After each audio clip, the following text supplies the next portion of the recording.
and welcome to Ananke's Women in Literature Festival 2024. I am extremely excited to have here with me today Anthony Permal.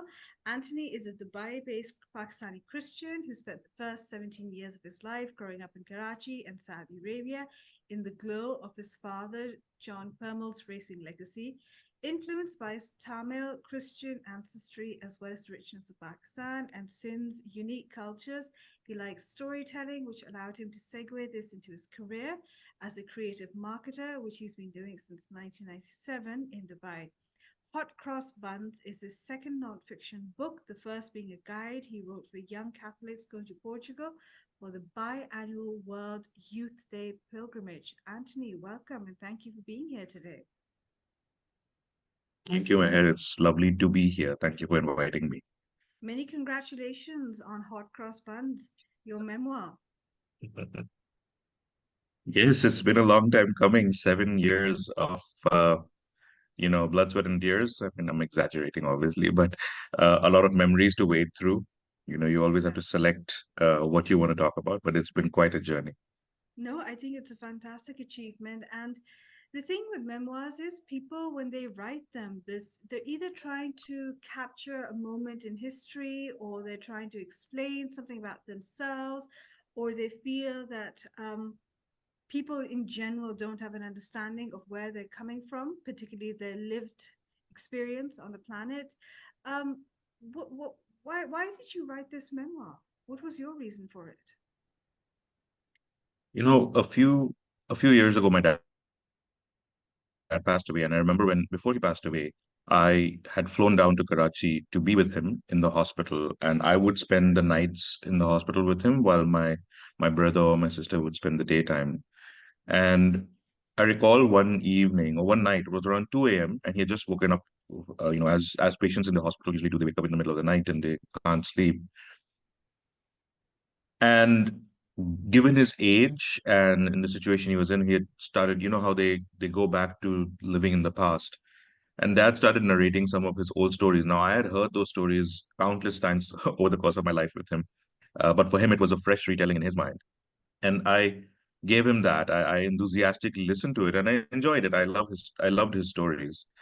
And I realized at that point that very shortly my dad would pass away. And then these stories that he had, which were very unique stories of his life in Karachi in the 50s and 60s, which were the incredible moments of interfaith harmony and everyone was all one and together in Pakistan.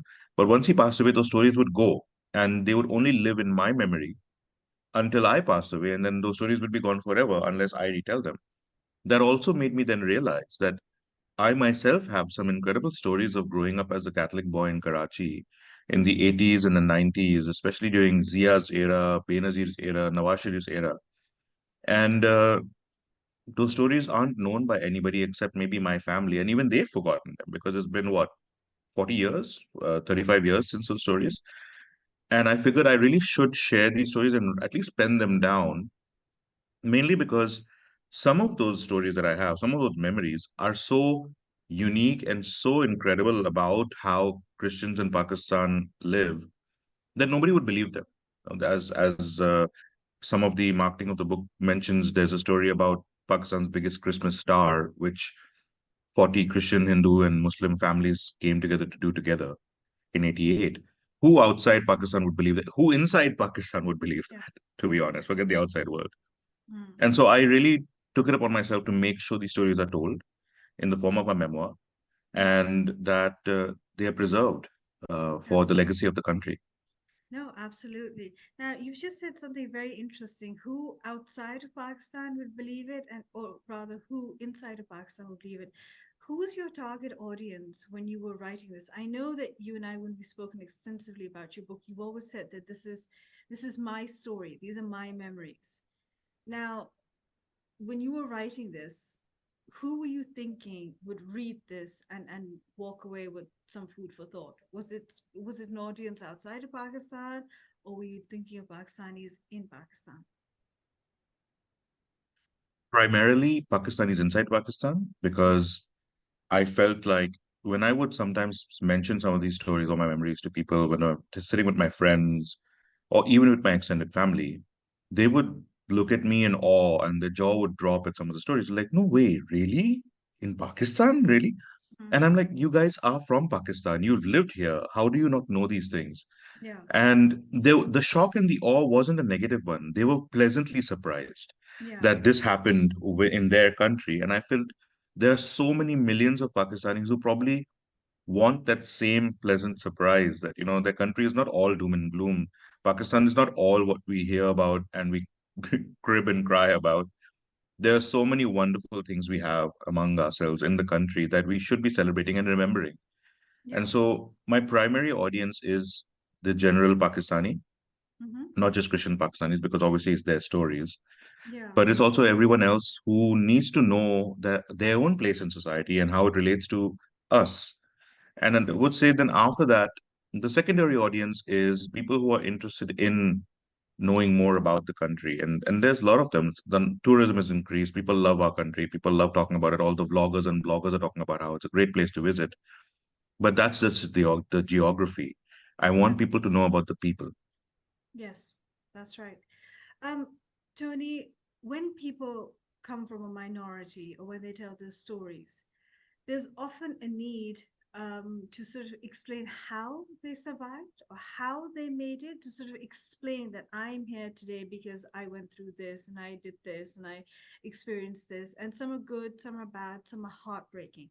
But in yours, there's a sense of nostalgia, which obviously comes with, I think it's a very South Asian thing as well. We love looking back. But what was interesting was yours was that it wasn't so much a story of survival, but how much you enjoyed being Pakistani, how much you loved your life in Karachi, and how much your family loved it as well. And yet um, there's a sense of sorrow of of what you lost because of what was happening around you culturally, socially, politically. There's no bitterness as such, as much as there is sorrow that, here was a country that we loved and it loved us initially, but then somewhere along the way, that relationship began to sort of not even disintegrate, but it just began to descend into absolute dislike for each other. And it's not so much a story of survival as it is of a breakdown of a relationship between a community and a country and a boy, you, and a city, Karachi. How do you feel about that? I liken my growth and our growth in Pakistan and Karachi. I liken it to, for want of a better cliche, I liken it to a garden. And what happens is I used to feel like, and I still feel like Pakistan and Karachi in the 80s and 90s was this amazing garden where multiple kinds and diverse kinds of flowers grew. And the gardeners took care of each one of them because every flower was unique and important for the garden Yeah, to bloom. And so in that era, that's why you see the boom in Pakistan's arts and culture. We had the incredible pop music industry just flourished like anything. We dominated the entire subcontinent with our music. That came out of the 80s. The incredible artistic and creative side that came out in terms of visual arts and everything that happened again, and our dramas, all our visual dramas in Pakistan. PTV's dramas were phenomenal and known throughout the world, even NTM and STN's dramas, and that was also in the 90s. So all of that yeah, for me was part of this beautiful garden where yeah, everyone was treated equal and it was allowed, the way that the soil was maintained was for everyone to have an equal opportunity to grow and showcase themselves. But then suddenly you had that change and you have this favoritism shown towards some flowers while the others were considered less worthy of that. yeah. And now you have weeds growing in that place because they aren't given the same attention as probably that one strain of flower. And I That's feel that's what's happened. interesting So, because, and you mentioned nostalgia. yeah. Sorry. No, no, I said that's interesting because I don't think the weeds have grown in those areas where they've been ignored. The weeds have grown which have received the most attention. Probably, I guess. I don't know. I think everyone would have their own interpretation of this because everyone has their own idea of where they sit in that garden, right? But I feel like also, and you mentioned nostalgia, so I thought I'd say Yeah. this. Some people might say that I wrote this with rose-tinted glasses, and I didn't. I genuinely feel, and you mentioned this, I genuinely feel that I had a fantastic time growing up in Karachi. I wouldn't be here today mm, if it had not been for both the good and the bad that I learned and grew up with. Thankfully, mostly good, but I would be remiss to not mention the bad, because a memoir is not to say I loved my life. The memoir is to say this is why I am who I am from where I came from, which is what I both Yeah. love and hate about certain things. And Yeah. so that's it. I absolutely adored Pakistan.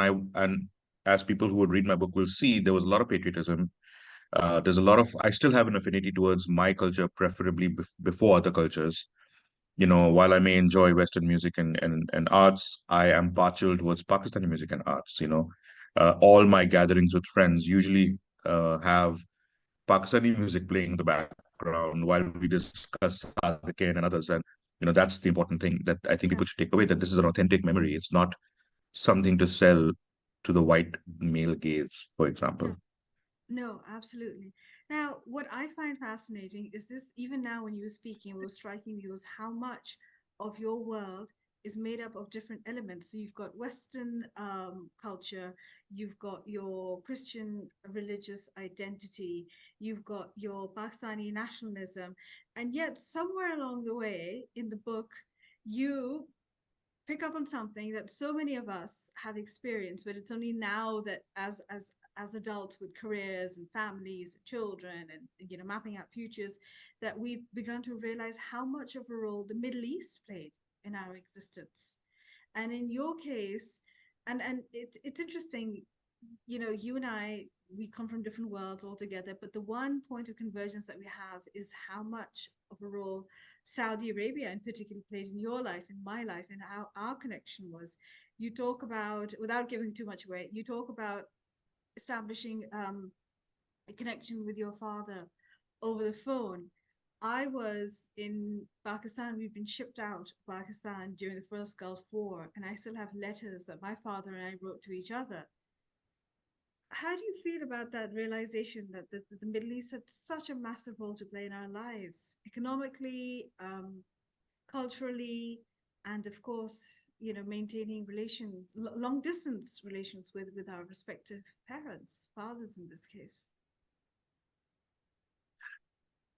It's important to understand that while people may have a diversity of views on the Middle East influence in Pakistan, it's important to also understand that a lot of things that are good in Pakistan wouldn't exist if it was not for their help.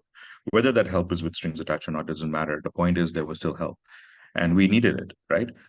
One of those things, when I say help, is the opportunity for employment for the hundreds of thousands of Pakistanis in the 70s and the 80s who moved to Saudi Arabia, and that would include my father, same. who, as people will read in the book, enjoyed probably a decade-long career in Saudi before he moved back to Karachi. And it was at that time it was very difficult growing up with a parent who was thousands of miles away, Yeah, and you don't have a choice. You have to figure it out. But when you're a kid, when you're just like 3, 4, 5 years old, you don't know what that means.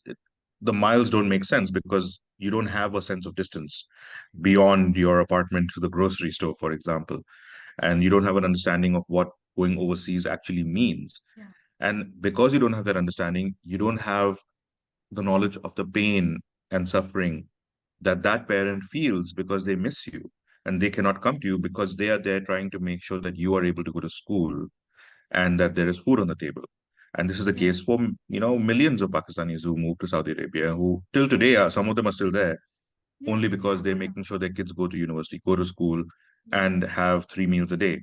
And I think ultimately we need to understand that there is a massive emotional divide that probably will never be filled for many of these people, my father included before he passed, where there was a chunk of life where the proximity to his family was not there, you know, living on their own 1,500 miles away. Uh, and the only recourse to any intimate connection is through audio, which is mentioned in the book. I don't want to mention what kind of audio, but it is heavily impactful. And that struck me because as I was going through my memories on what I want to share, that's a particular memory that struck out to me. And there's a reason, because when you read that line and that paragraph, you'll understand why it was so strong. No, absolutely. I completely agree with you. There's this one part in your book which I found particularly it was such a tender moment, and I suppose this is where my gender comes into play as a woman, um, where your mother strikes up a friendship with another woman who comes from a different religion, and it's also just so it was such a the way that these two women come together, both shy, both wanting to the longing for friendship. And again, what struck me was how in ultimately everyone just wants to be connected with the other person despite their apparent differences, whether it's, I don't know, religion, identity, ethnicity, sect, whatever. No man is an island, right? And how, how do you feel that human connection is consistently undermined? Because throughout your book, all these stories, you have people around you, whether it's family, whether it's non-family, whether it's the externals, coming crashing into your world, whether it's friends from different backgrounds. But repeatedly, the one thing that struck me was how, even with all this human connection being at the forefront, all these efforts are being undermined by everything else that's happening around us. I mean, is this something that has shaped you in some way? Like, has this made you think that, you know what, I give up? I'm just not going to bother with people anymore, because ultimately the external is going to come crashing it into my internal world and just ruin it. Look, I think, first of all, you mentioned it properly. You mentioned at the start, humans are social animals. We cannot exist without the other, right? And nowhere is this more apparent in religious societies, whether it's Catholics or Christians or Muslims or Hindus, where our entire existence in terms of our faith and our beliefs requires the other to be with you. It's a community-based concept. Yeah, But even if you take a religion away, when you look at a place like Pakistan, for example, mm, the structure of the country itself, right from the start, was built around supporting each other, coming together, making sure we're all okay together. And I yeah, think that just got into the DNA of the country and the people. So when I was growing up, as people will read in one of the paragraphs or one of the, sorry, stories about Bengali Pada, where I grew up in Dulikata in Karachi, which I think we might be doing a reading of in a bit. yes, Um, I grew up surrounded by six different religions and multiple ethnicities and even nationalities of people who had were refugees and stuff. And it was interesting because when I was growing up, I didn't know what any of that meant. I just saw regular people all around me who looked like me, yeah, and I thought we were all one. None of those things mattered. And I think that kind of stayed with me for my entirety of my youth. It's only once I grew much older, and again, it's mentioned in the book about. I'll drop this over here, and people can then go and find out for themselves. There's a part about the Babri Masjid in Ayodhya, yeah, and without wanting to reveal anything, you can see there why that changed me. But until that point, for me in Pakistan, growing up as a kid, we were all friends. We were all together. We were all neighbors. Everyone knew each other's names. You could go to yeah, a neighbor 3 blocks away and you would know their name. You would know their kid's name. You would know which school they went to. And you would also know what food auntie cooked that night. You know what I mean? So that was a that's time how that I grew intimate up it in. And I was, think right? That's how intimate and close it knit. was that intimate. Each street was a family. It wasn't just your house. That is what Pakistan was. And that's what Karachi specifically was by Yeah, nature of its very secular and very interfaith harmonized and diverse ethnicity, you know, existence. yeah, absolutely. I agree, and it's such a shame that we've lost that along the way. But hopefully, I don't know. Look, Meher, I think the good thing about, I think I agree with you in saying that we've lost that. It means that we can find it again. yeah, If it was destroyed, that would be a different state. But if you notice today, even today, you look at Pakistan and look at Karachi and look at Lahore, look at Islamabad, there's so many people who are friends, interfaith, interethnic, and there is a fight back. yeah, What I love about the current and coming generation is they have better knowledge than we ever had. Yeah. And they are fighting back. They are genuinely out on the streets fighting back in any of their ways, whether it doesn't always have to be a fight back on the road. They're fighting back through their voice, their writings, their culture, their arts, their work in the daily work that they do. Everyone's trying to make a change because they all want to go back to that Pakistan that I grew up in. And I think there's always hope, and I'm very happy for that. Absolutely. I think that's a great point that you've made, that people are fighting back, and it may not be apparent, but it is happening. Katra katra darya banta hai. Mhm. Tony, बिल्कुल बिल्कुल please सही कह रहे हो आप. um, would you please share some of your work with us? Do a reading for us. Okay. There's a very wonderful movie that came out, I think 10, 12 years ago. Mm-hmm. Um, I'm trying to remember, Finding Forrester. It was with Sean Connery, and it was about this writer, or a young writer who loved to write but wasn't being given the opportunity or the training to write because he came from Harlem, which is quite Yeah, downtrodden, and there were a lot of issues there. And he comes across Sean Connery, who is this celebrated author, Pulitzer yeah, Prize winning, fictional, who teaches him. And one of the things that I love that Sean Connery mentioned in the movie, which kind of contradicts what I'm about to do, is that why do you need to read what you've written? Writers write so that readers can read. yeah. But at the same time, I love reading out loud. So I will actually make a change. I will contradict myself. So just to give a Okay. bit of a preface to people who are watching this particular section of one of the chapters of the book is centered around this area in Doli Khata in Karachi. So Doli Khata is somewhere close to Sadr. It's a really, really old area of Karachi, which has still has places that were built from colonial times. A lot of the families who have lived there, especially Catholic families, have lived there since the 70s, probably earlier, and are still living there. And so when you go down that road, you will still, as you walk down that road in Dolikhata, getting into the town, you can still smell the spices. You can still smell the sweet wood that's being burned for coal. All of that still exists. And so this particular section of the book is about that and my experiences growing up. So I'm going to let me open this up. Right. It's 1984, and we are back in Karachi, and smoke drifts my way from the burnt logs lying at the entrance to Bengali Para, which is where Amma and Naina, my mom's parents, live. Bengali Para always feels more real to me than other places in Karachi.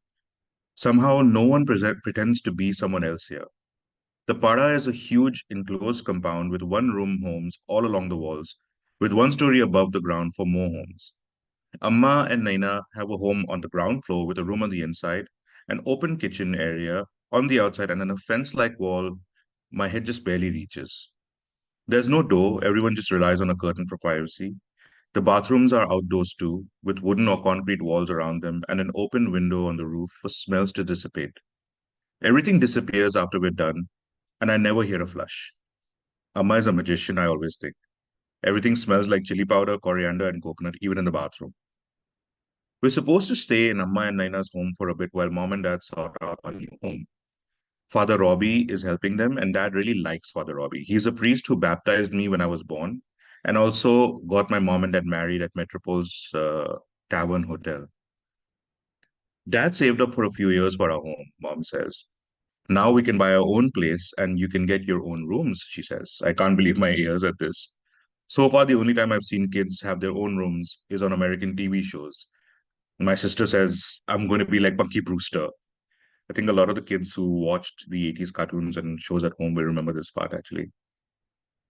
I didn't want to leave my home in Saudi, but now that I'm here, I don't want to leave Bengali Pada either. So far, I've learned that 60 families live here. Their names were all different though. Some sounded like our names, the D'Souza's, the Francises, the Pereiras, the Farias. But the people living next to us were called the Aziz family, which reminded me of that man on TV giving away ceiling fans and water coolers to people who answered his questions. I wanted to water too every time I saw that, but I never saw anyone win the fridge that was on stage with him. Why was their family name so different? Mom says it's because they're Muslims. What are Muslims? Do they have different priests? Are they the ones who wake me up in the morning with their loudspeakers in the mosque? I don't know, but I'm sure I'll find out. The other families in the Para had people called Ganga and Prakash and Noreen. Mom says they don't go to church, but to the temple next door called Hanuman Mandir. It's the one where I saw the elephant and monkey statues, she reminds me. I found that interesting because in church we only have the donkey and cow statues during Christmas, but these people kept those statues up all year. Maybe they celebrate Christmas longer than us. I don't know, but that sounds amazing. I think I like living in Bengali Para because of all the different food and candies I get to eat throughout the year. Every month it feels like someone is celebrating Christmas, but in their own way. One of the families gives us meat once a year, a lot of meat, but they also bring kheer. I love kheer. I never found any dessert in Saudi like kheer. That's probably why I love the Para. I think I'll stop there because I want people to learn some more on their No, own. that was so Yeah. lovely. Thank you so much. And again, I'm struck by how much of one's lived experience, or rather your lived experience, is shaped by so much. You've got religion, you've got identity, you've got food, you've got music, you've got culture, all coming in together and to create your world. I mean, do you feel like you're privileged in that respect to have lived Yes. the life you've Yes. lived? I absolutely feel I'm privileged. I am not. See, that's the other reason I wrote this book, right? I wanted to counter the narrative that is usually thrown about Pakistani minority is that it's all minority porn, as you would want to put a word to it, right? People want to hear more about the downtrodden Christians who are suffering, and that is absolutely true, and I agree. But I feel it's also unfair on those who are given opportunities and are actually fighting back and doing more. And there's what hundreds of thousands of us, and do I have Yeah, privilege? Yes, I have double privilege. I have one privilege, which is I come from an English speaking family in Karachi where Urdu was our third language. My ethnic language of Tamil and English were our primary languages at home. And being Catholic in a country that was colonized comes with its own privileges as well, where there is favoritism sometimes in certain jobs and everything else. It also goes the other way these days, where that favoritism is gone, and now Christians are mostly looked for sanitary worker jobs. yeah, But then the other privilege is my dad's privilege. So, by virtue of who my father was, there were a lot of things that were attributed to me that in terms of privilege, where I was given opportunities or I was given a different gaze. People celebrated my family, and so we were given, discounts on things. We were seen in a better light than other Christians, and I yeah, today when I look back, I'm not happy about it. Back then, I didn't know. yeah. So yes, now that I'm aware, yes, there's definitely a lot of privilege from where I am. That's that's a great point to make, and I'm so glad that you've sort of highlighted this. We're in the last 5 minutes. If there's anything that I've missed out on or anything you'd like to share, please, stage is all yours. Oh, um, hot cross buns, even the name itself, it's very important. And I really urge Yeah, people who are interested in this book to buy it for the name because there is a chapter specifically about why this name even exists for the book. yeah, It's a bittersweet chapter because I think that chapter really sets the tone about when the change began, yes, the not so good change. yeah, Uh, when I say bittersweet, I'm like, of course, the bitterness is because of that, but the sweetness is because there's still a lot of beauty. There's still a lot of incredible stuff that, once again, you might not believe. I'm telling you, mm, um, there is a history that we have just as recent as 30 years ago that is phenomenal as an interfaith society.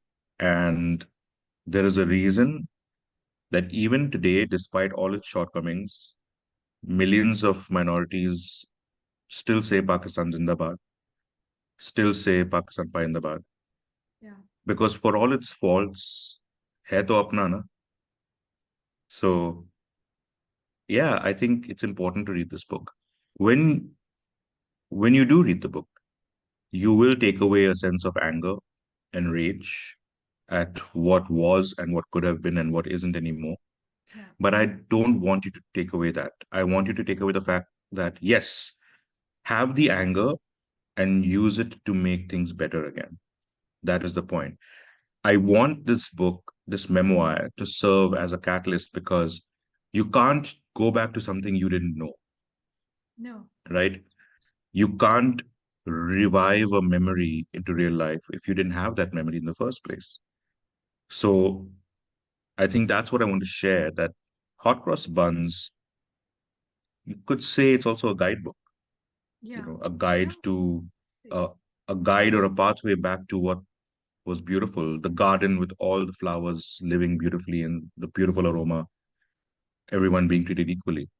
And I think that's what I would want to share. No, I completely agree with you. And give me a garden over a wasteland any day. Anthony, thank you so much for being here and sharing your work with us. I highly recommend that people buy hot cross buns just to experience what life was, and like what Tony Anthony said, of what has been lost and what needs to be found. Tony, please do share links of where people can buy your books, and we'll certainly add that in the comment section as well. Thank you so much once again for being here with us. Thank you so much for having me, and I look forward to what people have to say about the book. Absolutely. Take care. Bye bye.